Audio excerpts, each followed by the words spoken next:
কি বলছে ইমানি দুর্বলতার জন্য?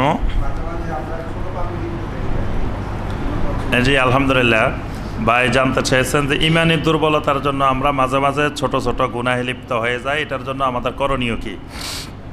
এটার জন্য আল্লাহ পাক বলেই দিছেন, এটার উত্তর কোরআনে কারিমে সরাসরি আল্লাহ পাক বলেছেন, ইন তাজতানিবু কাবাইরা মা তুনহাউনা আনহু নুকাফির আনকুম সাইয়্যাতিকুম ওয়া নুদখিলকুম মুদখালান কারীমা। যদি তোমরা বড় বড় গুনাহগুলা থেকে বিরত থাকো তাহলে আমি তোমাদের ছোট ছোট গুনাহগুলা মাফ করে দিব, দূর করে দিব। সুবহানাল্লাহ। ওয়া নুদখিলকুম মুদখালান কারীমা, তোমাদেরকে সম্মানজনক জান্নাতে আমি প্রবেশ করাবো। সুবহানাল্লাহ। এই জন্য খেয়াল রাখতে হবে যে কবিরা গুনাহ যাতে আমাকে দিয়ে না হয়। সগীরা গুনাহ নিজের অজান্তেও হয়ে যেতে পারে, ইচ্ছা অনিচ্ছা হয়ে যেতে পারে, ওইটা আবার ওযু করব, ওযু করার সময় আমার হাত ধুবো, আল্লাহ পাক সগীরা গুনাহ মাফ করে দিবেন, মুখ ধুবো, সগীরা গুনাহ মাফ করে দিবেন, রাস্তা দিয়ে হাঁটতেছি একজনকে সালাম দিব, সগীরা গুনাহ মাফ হয়ে যাবে, একজন মুমিনের দিকে তাকায় একটা হাসি দিছি, সগীরা গুনাহ মাফ হয়ে যাবে। দেখেন কত সুবিধা, হাসলেও গুনাহ মাফ হয়। কিন্তু আমরা মুখটাকে এত ভারী করে রাখি যে সালাম দিলে সালামের জবাবও দিই না, আরেক দিকে বিড়ি থাকি, অথচ একটু হাসবেন, একটু হাসি কথা বলবেন, এটার দ্বারা আল্লাহ পাক সগীরা গুনাহ সব মাফ করে দিবেন। তো সগীরা গুনাহ মাফ হওয়ার কত পন্থা, আর এই শর্ত হলো কবিরা গুনাহগুলো থেকে বিরত থাকতে হবে। এই জন্য ছোটো ছোটো গুনাহ করে ফেললে এটার জন্য বেশি ভয়ের কারণ নাই, শর্ত হলো বড় গুনাহ থেকে বিরত থাকতে হবে। আমাদের মধ্যে যে কবিরা গুনাহগুলো আছে এগুলো থেকে আমরা দূরে থাকার চেষ্টা করবো ইনশাল্লাহ, তাহলে ইনশাল্লাহ আমাদের ছোট গুনাহ মাফ হয়ে যাবে।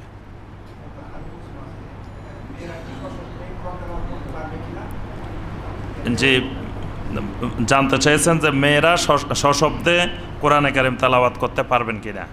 মেয়েরা সশব্দে পারবেন মেয়েদের ভিতরে, যাতে বাহিরে আওয়াজ না যায়। মানে ঘরের ভিতরে মহিলারা আছেন বা মাহরাম আছেন, বাবা আছে, বাবার সামনে, ভাইয়ের সামনে, এদের সামনে তেলাওয়াত করা যাবে, তবে খেয়াল রাখতে হবে যাতে ঘরের বাহিরে আওয়াজ না যায়, এতটুকু আওয়াজে আপনি তেলাওয়াত করতে পারবেন। কিন্তু বর্তমানে বড় এক ফেতনা বাইরেছে, এখন ইউটিউবে ফেসবুকে দেখা যায় মহিলা কারির তেলাওয়াত, নাউজুবিল্লাহ, মহিলা কারি এরকম তেলাওয়াত শুনাইতে পারবেন না। তারপরে দেখা যায় মহিলা বক্তাও বাইরেছে। আচ্ছা, মহিলা বক্তা বাইরেও ভালো, তারা মহিলাদের মধ্যে বয়ান করবেন, কোরআন সুন্নাহর কথা বলবেন, ভালো কথা, কিন্তু ওইগুলো এখন ভিডিও আকারে বাইরেও দিয়ে দেন।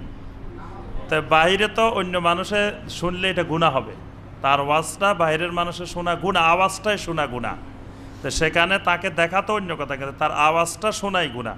তো তিনি দাওয়াতে কাজ করতে চায়, মানুষকে জাহান্নাম থেকে বাঁচাতে চায়, উনি জাহান্নামী। মানে একটু আগে আমরা যেটা বলছি যে আরেকজনকে জাহান্নাম থেকে বাঁচাতে চায়, নিজে জাহান্নামী হয়ে যাওয়া। তারপরে আমরা দেখি অনেক মহিলারা আবার ইসলামী সঙ্গীত গায়, আবার ইসলামী সঙ্গীত এগুলা দিয়েও দেয়, ইউটিউবে ফেসবুকে ইসলামী সঙ্গীত দিয়ে দিছে, টেলিভিশনে অনেক মহিলা দেখা যায় ইসলামী সঙ্গীতও গায়, এগুলো হারাম। কোনো মহিলা তার সুললিত কণ্ঠে এরকম ইসলামী সঙ্গীত গাইতে পারবেন না, এগুলো হারাম। তো সুতরাং এইভাবে বাহিরে সশব্দে কোরআনে কারিম তেলাওয়াত মহিলাদের জন্য জায়েজ। আর কি প্রশ্ন আছে এখানে? তা বলে ফেলান, কি এটার সাথে রিলেটেড? আচ্ছা দেন, আপনারগুলো বলে ফেলান তাড়াতাড়ি।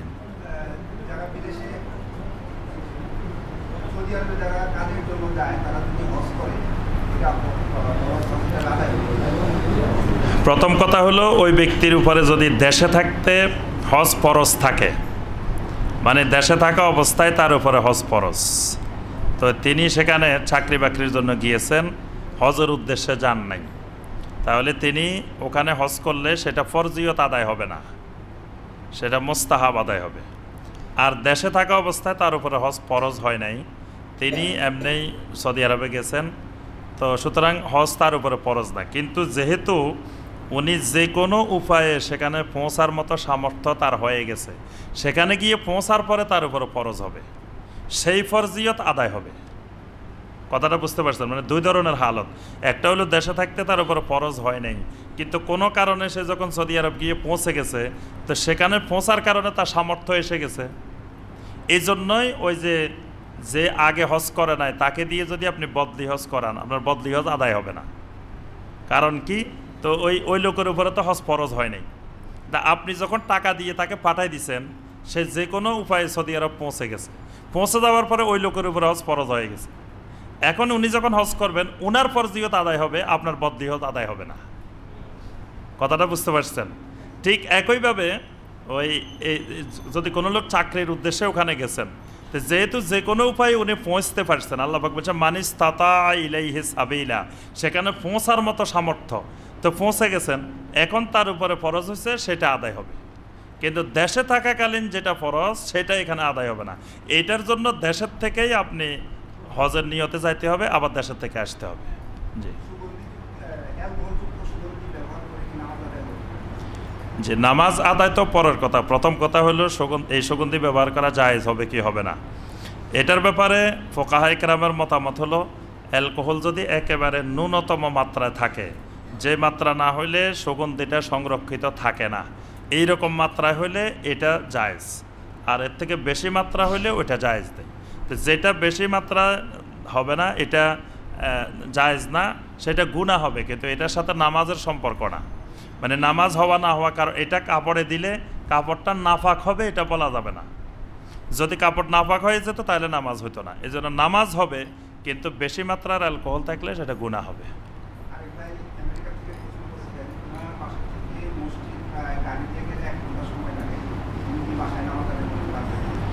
আলহামদুলিল্লাহ, তাহলে বাংলাদেশ মানে আমেরিকাতে এমন জায়গাও আছে যেখান থেকে মসজিদে যাইতে 1 ঘন্টা, গাড়িতে 1 ঘন্টা সময় লাগে, এবার হাঁটি যেতে হলে কতক্ষণ সময় লাগে।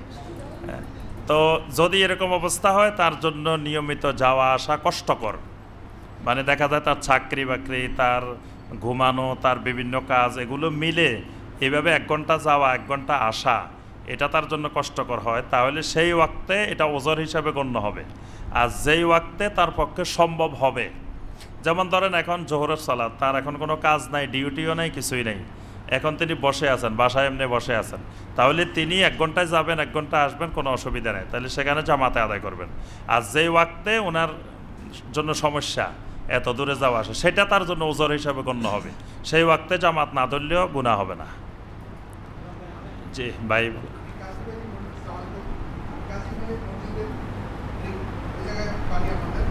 জি জি আলহামদুলিল্লাহ, বলেন, আপনি বলে ফেলান তাড়াতাড়ি।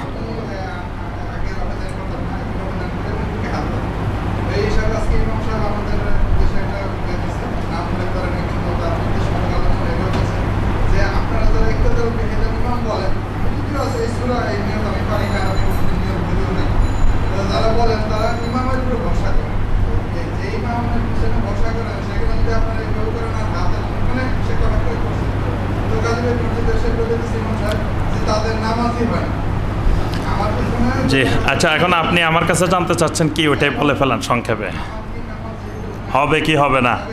জি আলহামদুলিল্লাহ, কোনো মসজিদের ইমাম সাহেব বলছেন সেটা আমাদের মুখ্য বিষয় না। ওই ইমাম সাহেব আমাদের একজন মুমিন ভাই, তাকে আমরা সম্মান করি, তিনি একজন আলেম, আল্লাহ পাক তার আলেমকে আরও বাড়াই দিন, আমরা তার জন্য দোয়া করি, তার সাথে আমাদের কোনো বিরোধ নাই। তো সুতরাং এরকম মাসালা জিজ্ঞাসা করার সময় এটাও আমাদের মানহাজ, কখনো বলবেন না যে অমুক মসজিদের ইমাম সাহেব বলছেন, এইরকম বলে আমাদেরকে কখনো প্রশ্ন করবেন না।